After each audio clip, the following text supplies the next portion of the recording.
ഈ ചെറിയാൻ ഫിലിപ്പിന് ഇപ്പൊ ശരിക്കും എന്താണ് പണി? വല്ല പണിയുമുണ്ടോ? അദ്ദേഹം താൻ ജീവിച്ചിരിക്കുന്നത് തെളിയിക്കാൻ ഇടയ്ക്കിടയ്ക്ക് FB പോസ്റ്റുകൾ ഇടാറുണ്ട്. അത് ചിലപ്പോൾ പിൻവലിക്കാറുമുണ്ട്. അബദ്ധങ്ങൾ അതിൽ വരുമ്പോൾ അത് പിൻവലിക്കാറുമുണ്ട്. അങ്ങനെ അദ്ദേഹം ഈ മാസം അവസാന എപ്പിസോഡിൽ ഈ മാസം 16-ാം തീയതി ജനുവരി 16-ന് ഇട്ട FB പോസ്റ്റ് ഇന്നതാ 21-ന് പുള്ളി പിൻവലിച്ചിട്ട് നിരുപാധികം ക്ഷമ ചോദിച്ചിരിക്കുകയാണ്. വല്ല കാര്യമുണ്ടോ? ഇദ്ദേഹത്തിന് ഇപ്പൊ എന്താ പണിയെന്ന് ഞങ്ങൾ ചോദിക്കുന്നതുകൊണ്ടാണ്. അദ്ദേഹത്തിന് ഔദ്യോഗികമായിട്ടുള്ള പദവി കോൺഗ്രസിലേക്ക് തിരിച്ചു പോയിട്ട് എന്തായി എന്ന് അറിയാമല്ലോ. ഇപ്പൊ ഔദ്യോഗിക പദവി പുള്ളിക്ക് എന്താന്ന് വെച്ചാൽ KPCC രാഷ്ട്രീയ പഠന കേന്ദ്രം ഡയറക്ടറാണ്. ഇപ്പൊ EMS അക്കാദമി എന്നൊക്കെ പറയുന്ന പോലെ അവിടെ വളരെ ഗഹനമായ ചർച്ചകളും സമ്മേളനങ്ങളും പഠനങ്ങളും ഒക്കെ നടക്കുന്ന ഒരു സ്ഥാപനമാണ് EMS അക്കാദമി. ഇതൊക്കെ കണ്ടു കേട്ട് ശീലിച്ചുകൊണ്ടാവാം, കണ്ടുകേട്ടും ശീലിച്ചതല്ല മനസ്സിലാക്കിയോ അല്ല തോന്നൽ കൊണ്ടാവാം അദ്ദേഹം കോൺഗ്രസിലേക്ക് തിരിച്ചു പോയിട്ട് ഇങ്ങനെ ഒരു സംഭവത്തിന്റെ ഡയറക്ടറായത്. കാരണം പിണറായി സർക്കാരിന്റെ കാലത്ത് പാർട്ടിയിലും AK സെന്ററിലുമായിട്ട് നല്ലൊരു ജീവിതം, സുഖജീവിതമായിരുന്നു. സർക്കാർ ശമ്പളവും വാങ്ങി സെക്രട്ടേറിയറ്റിന്റെ നോർത്ത് ബ്ലോക്കിൽ മുഖ്യമന്ത്രി പിണറായി വിജയന്റെ ഓഫീസിന് തൊട്ട് താഴത്തെ നിലയിൽ സർവ്വസന്നാഹങ്ങളും സൗകര്യങ്ങളായിട്ടൊക്കെ 4-5 വർഷം ഇരുന്നപ്പോൾ പിന്നെ AK സെന്ററിലെ എല്ലാ സൗകര്യങ്ങളും ഉപയോഗിച്ച് പാർട്ടി ചെലവിലൊക്കെ ജീവിച്ചു പോന്നപ്പോൾ ഇത്രയും അതിമോഹം കൂടി പോയി. രാജ്യസഭ MP ആവണമെന്ന് തോന്നി, അങ്ങനെ പലതും ആവണമെന്ന് തോന്നിയപ്പോൾ LDF അല്ലേ, CPM അല്ലേ, അതിനൊക്കെ ചില നടപടിക്രമങ്ങളുണ്ടാവില്ല. അത് നടക്കില്ല എന്ന് വന്നപ്പോൾ ഈ ഉണ്ടിരുന്ന നായർക്കൊരു വിളി വന്നു എന്നൊരു ചൊല്ലുപോലെ ഉണ്ടിരുന്ന ചെറിയാനൊരു വിളി വന്നു എന്നിപ്പോൾ അത് ഭേദപ്പെടുത്തേണ്ടുന്ന അവസ്ഥയിലാണ് ഇപ്പോൾ കാര്യങ്ങൾ എത്തി നിൽക്കുന്നത്. ഇടതുപക്ഷ സഹയാത്രികൻ എന്ന പദവി വിട്ട് തിരിച്ച് കോൺഗ്രസിലേക്ക് പഴയ ലാവണത്തിലേക്ക് പോയെങ്കിലും അവിടെ ആരും കാര്യമായിട്ട് പുള്ളി അടുപ്പിക്കുന്നില്ല, കായ്ക്ക് തൊടിയിക്കുന്നില്ല എന്നാണ് പറയേണ്ടത്. കായ്ക്ക് തൊടാൻ പോലും പറ്റുന്നില്ല. ഒരു അലങ്കാര പദവി, ഒരു കടലാസ് പുലിയാണ് KPCC രാഷ്ട്രീയ പഠന കേന്ദ്രം. എന്ത് രാഷ്ട്രീയ പഠനം അവിടെ നടക്കുന്നത്? അവിടെ വല്ല രാഷ്ട്രീയ പഠനം നടക്കുമെങ്കിൽ ചെറിയാൻ ഫിലിപ്പ് ഇങ്ങനെ ഒരു പോസ്റ്റ് ഇട്ടിട്ട് പിൻവലിച്ച് ക്ഷമ ചോദിക്കേണ്ടി വരില്ലല്ലോ. ഇനി ആ വിഷയത്തിലേക്ക് വരിക, കാട് കയറുകയല്ല, ആമുഖം സൂചിപ്പിച്ചെന്ന് മാത്രമേ. അദ്ദേഹത്തിന്റെ പിൻവലിച്ച പോസ്റ്റ് ക്ഷമാപണം ചെയ്ത് കൊണ്ടുള്ള അവസാനത്തെ പോസ്റ്റ് ആദ്യം വായിക്കുക, എന്നിട്ട് നമുക്ക് ആദ്യ പോസ്റ്റിലേക്ക് പോകാം. അതായത് ചെറിയൊരു പോസ്റ്റ് ഇങ്ങനെയാണ്. മറ്റേ വലിയ വാറോലയാണ്, ഇത് ആരോപണ വാറോലയാണ് മറ്റേ ആദ്യ പോസ്റ്റ്. ഇത് ഒരു കുഞ്ഞൻ പോസ്റ്റ്, അബദ്ധങ്ങൾ മൂടി വെച്ചിട്ടൊരു ക്ഷമ പറയൽ മാത്രം. അതിങ്ങനെയാണ്. ഡേറ്റ് 21/1/24, ഇന്ന് ഞായറാഴ്ച. കൈറ്റ് എന്ന കേരള സർക്കാർ സ്ഥാപനവുമായി ബന്ധപ്പെടുത്തി 16/1/24 ഫേസ്ബുക്കിൽ ഞാൻ എഴുതിയ പരാമർശങ്ങളിൽ ചിലത് വസ്തുതാപരമല്ലെന്ന് ബോധ്യപ്പെട്ടതിന്റെ അടിസ്ഥാനത്തിൽ പ്രസ്തുത പോസ്റ്റ് പിൻവലിക്കുന്നു. പോസ്റ്റിലെ ഉള്ളടക്കത്തിൽ നിർവ്യാജം ഖേദിക്കുന്നു എന്ന് പറഞ്ഞാൽ അതിന്റെ അർത്ഥം എന്താണ്? ഈ കൊടുത്ത ഉള്ളടക്കം, എൻ്റെ പോസ്റ്റിലെ ഉള്ളടക്കം വസ്തുതകളുമായിട്ട് ബന്ധമില്ല, വസ്തുതാ വിരുദ്ധമാണെന്ന് സമ്മതിച്ചിട്ടാണ് നിർവ്യാജം ഖേദിച്ചിരിക്കുകയാണ്. കേസും വഴക്കും ഉണ്ടാക്കരുതെന്ന് അതിൻ്റെ അർത്ഥം. ഞാൻ വിട്ടു, നിർവ്യാജൻ ക്ഷമ ചോദിച്ചു കഴിഞ്ഞു, അബദ്ധം പറ്റിപ്പോയി. ഇതാദ്യമല്ല പുള്ളി പോസ്റ്റ് പിൻവലിക്കുന്നത്, മുൻപും പിൻവലിച്ചിട്ടുണ്ട്. അത് പറഞ്ഞാൽ നീണ്ടുപോകും, ഞങ്ങളിപ്പോൾ അത് പറയുന്നില്ല. ഇനി വിഷയം എന്താണ്? പുള്ളി ആദ്യം ഇട്ട പോസ്റ്റ് 16/1/24 ഇട്ട പോസ്റ്റ് ജനുവരി 16-ന്, അത് നീണ്ട പോസ്റ്റാണ്. അഴിമതി ആരോപണത്തിന്റെ കൂനയാണ് അതിൻ്റെ അത് ഇട്ടിരിക്കുന്നത്. ഒരു വൻ കൂന എണ്ണി എണ്ണി പറഞ്ഞിരിക്കുകയാണ്. അതെല്ലാമാണ് ഇപ്പോൾ സ്വയം വിഴുങ്ങിയത്. കൈറ്റ് എന്താണ്? ഒരു കേരള സർക്കാർ സ്ഥാപനം. അതിന്റെ ഫുൾ ഫോം എന്താണ്? Kerala infrastructure and technology for education. അതിന്റെ ഷോർട്ട് ഫോമാണ് കൈറ്റ്, KITE. ഇത് മുമ്പ് നമ്മൾ ഏറെ കേട്ട കേരളത്തിലെ സ്കൂൾ വിദ്യാഭ്യാസത്തെ നവീകരിച്ച ഡിജിറ്റലാക്കിക്കൊണ്ട് മുന്നോട്ട് വന്ന ഏറ്റവും അഭിമാനകരമായ ITH സ്കൂൾ പ്രോജക്റ്റ് ഓർക്കുന്നുണ്ടല്ലോ. ITH സ്കൂൾ പ്രോജക്റ്റിനെ ഒന്നുകൂടി വിപുലീകരിച്ച് നവീകരിച്ചിട്ടാണ് സംസ്ഥാന സർക്കാർ, പിണറായി ഗവൺമെന്റ് കൈറ്റ് രൂപീകരിച്ചത്. അപ്പൊ കൈറ്റിന്റെ പ്രധാന ലക്ഷ്യം കേരളത്തിലെ പൊതുവിദ്യാലയങ്ങളെ, സ്കൂൾ എഡ്യൂക്കേഷനിലെ പ്രൈമറി വിദ്യാലയങ്ങൾ, UP വിദ്യാലയങ്ങൾ, ഹൈസ്കൂളുകൾ, ഈ പൊതുവിദ്യാഭ്യാസ സ്ഥാപനങ്ങളെ ഹൈടെക് ആയിട്ട് മാറ്റുക. അത്യാധുനിക ഡിജിറ്റൽ ഉപകരണങ്ങൾ വെച്ചിട്ട് കുട്ടികൾക്ക് ആ ടൂൾ ഉപയോഗിച്ചിട്ട് ഹൈസ്പീഡ് ഇന്റർനെറ്റും വെച്ചിട്ട് പഠനം സുഗമമാക്കുക. ഇതാണ് കൈറ്റിന്റെ ലക്ഷ്യം. അതിന് വലിയ തോതിൽ ഫണ്ട് ഇപ്പൊ കേരളം പൊതു ബജറ്റിൽ നിന്ന് എഡ്യൂക്കേഷന്, വിദ്യാഭ്യാസത്തിന് ഉപയോഗിക്കുന്നത് വൻ തുകയാണ്. അതുപോലെ ആരോഗ്യത്തിനും ഏറ്റവും കൂടുതൽ തുക മാറ്റിവെക്കപ്പെടുന്നത് പൊതു ഖജനാവിൽ നിന്ന് വിദ്യാഭ്യാസത്തിനും ആരോഗ്യത്തിനുമാണ്. ശമ്പളവും പെൻഷനും മാറ്റി നിർത്തിയ സമൂഹത്തിന്റെ മുന്നോട്ടുള്ള പ്രയാണത്തിന് ഏറ്റവും തുക മാറ്റിവെക്കപ്പെടുന്നത് ആരോഗ്യവും വിദ്യാഭ്യാസവും. അപ്പൊ അങ്ങനെ ഉള്ള ഒരു ഇതില് കൈറ്റ് നടപ്പാക്കിയ പദ്ധതിയിൽ കോടികൾ അഴിമതി എന്നാണ് ചെറിയാമ്പലിപ്പ് പോസ്റ്റിൽ സൂചിപ്പിച്ചത്. ആദ്യ പോസ്റ്റിൽ അദ്ദേഹം എന്തൊക്കെയാ പറഞ്ഞത്, ആരോപണം ഉന്നയിച്ചത്? ഡിജിറ്റൽ വിദ്യാഭ്യാസത്തിൽ കൈറ്റ് ഇടപെട്ടിട്ട് നടത്തിയ പദ്ധതിയിൽ 140 കോടി രൂപയുടെ അഴിമതി നടന്നിരിക്കുന്നു. കൃത്യ കണക്കാ പറഞ്ഞിരിക്കുന്നത്, 140 കോടി. അത് എന്താണ്? തൈവാനിൽ പ്രവർത്തിക്കുന്ന ഹെഡ്ക്വാർട്ടേഴ്സായിട്ട് പ്രവർത്തിക്കുന്ന ഏസർ എന്ന കമ്പനിയിൽ നിന്നും കാലഹരണപ്പെട്ട തീയതി കഴിഞ്ഞ എക്സ്പയറി ഡേറ്റ് ആയ ഇലക്ട്രോണിക് ഉപകരണങ്ങളെല്ലാം വാങ്ങിക്കൂട്ടി നമ്മുടെ സ്കൂളുകളിൽ കൊണ്ടെത്തിച്ചു. ഹൈസ്കൂളുകളിലും 8 മുതൽ 12 വരെ ഉള്ള പഠനക്രമമുള്ള ഹൈസ്കൂളുകളിൽ, ഹയർ സെക്കൻഡറി ഉൾപ്പെടെ, അതേപോലെ UP പ്രൈമറി സ്കൂളുകളിലും ഈ ഉപയോഗശൂന്യമായ ഡേറ്റ് കഴിഞ്ഞ ഉപകരണങ്ങളെല്ലാം വാങ്ങിക്കൊണ്ട് കുത്തി നിറച്ചു. അതൊന്നും പ്രവർത്തിക്കുന്നില്ല.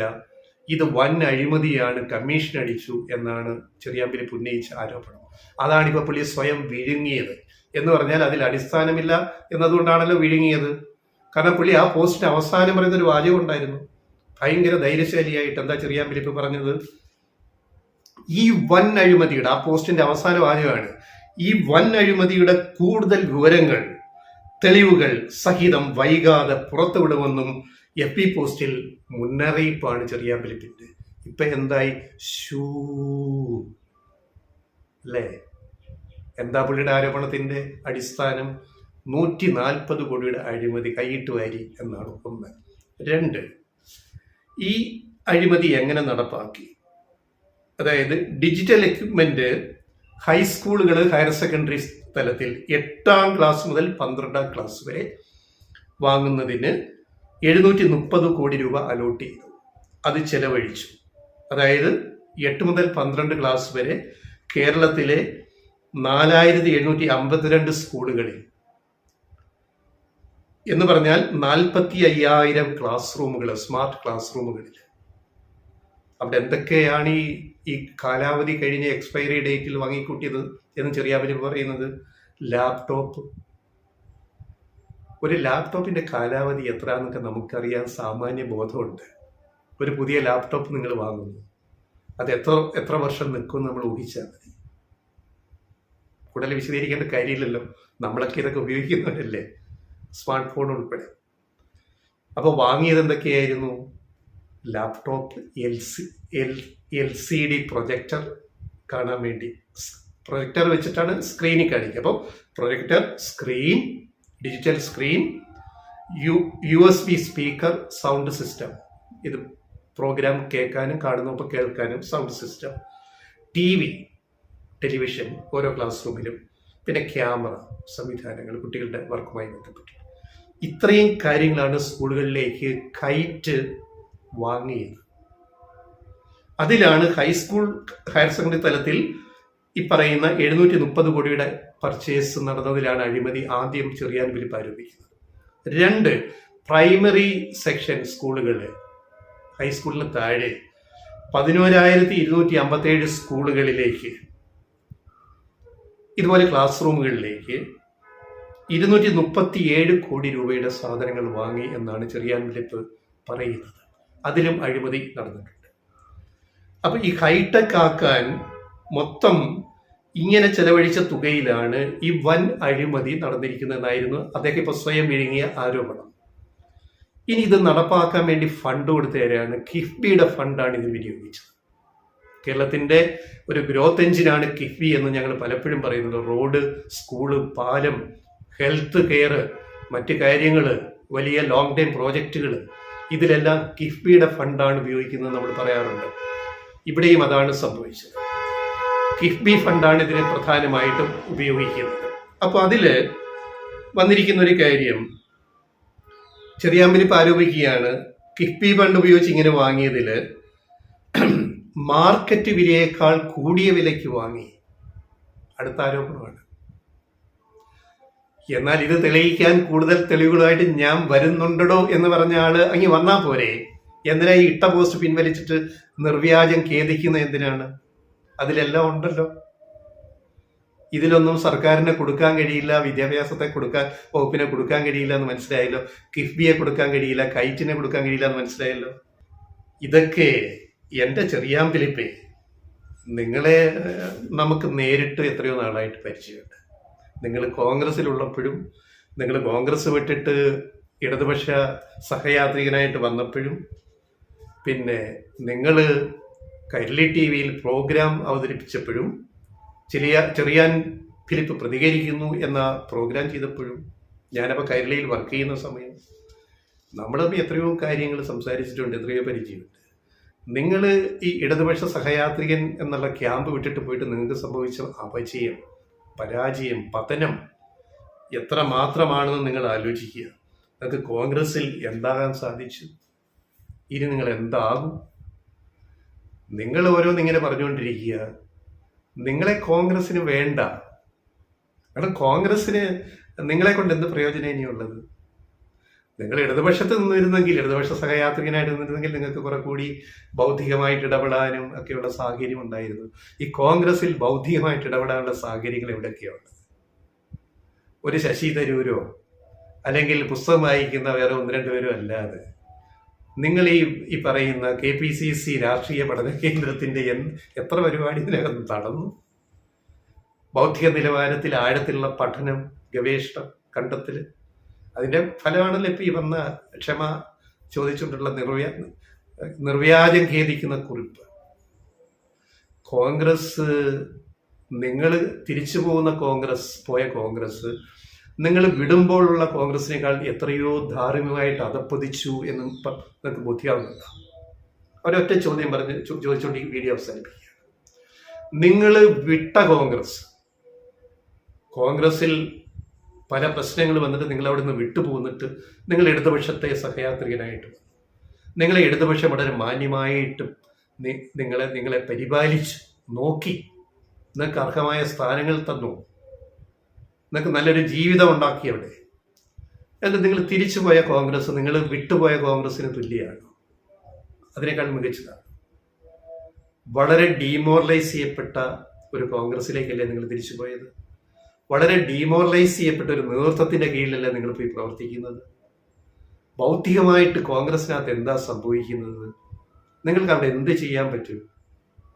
ഒരു ആലങ്കാരിക കടലാസ് പദവി, രാഷ്ട്രീയ പഠന കേന്ദ്രത്തിന്റെ ഡയറക്ടർ, KPCC രാഷ്ട്രീയ പഠന കേന്ദ്രം ഡയറക്ടർ ചെറിയാൻ ഫിലിപ്പ്.